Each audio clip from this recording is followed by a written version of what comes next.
आज अजित पवार, सुप्रिया सुळे, सुनेत्रा पवार एकत्र येणार. पुण्यात दोन्ही राष्ट्रवादीच्या जाहीरनाम्याचं प्रकाशन.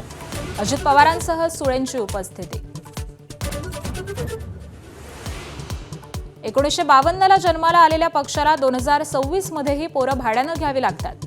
भाजपतील आयारामांवर ठाकरे बंधूंचा हल्लाबोल. नाशिकमधील पहिल्या सभेतून समाचार. आमच्यावर आरोप करणाऱ्या भाजपचं हिंदुत्व निवडणुकांपुरतं. अरवली पर्वतरांगा, आरे कॉलनी ते तपोवनातील प्रस्तावित वृक्षतोडीवरून ठाकरे बंधूंचा भाजपवर हल्लाबोल. मुंबईत जन्माला आले म्हणून यांना फुलं आणि हार घालायचे का? मुख्यमंत्री फडणवीसांची ठाकरे बंधूंवर टीका. तर घरच्यांनी घरच्यांसाठी केलेली आणि घेतलेली मुलाखत म्हणत ठाकरे बंधूंची खिल्ली.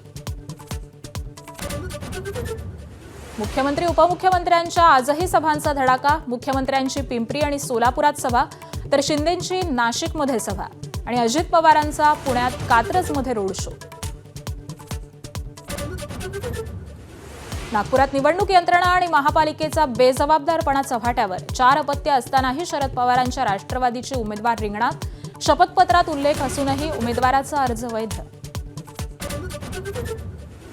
अंबरनाथ नगरपालिकेमध्ये शिंदेंच्या शिवसेनेचा भाजपला शह. अजित पवारांच्या राष्ट्रवादीशी हातमिळवणी करत सत्ता स्थापनेचा दावा. श्रीकांत शिंदेंच्या खेळीनं रवींद्र चव्हाण चितपट. एबीपी माझा, उघडा डोळे बघा नीट.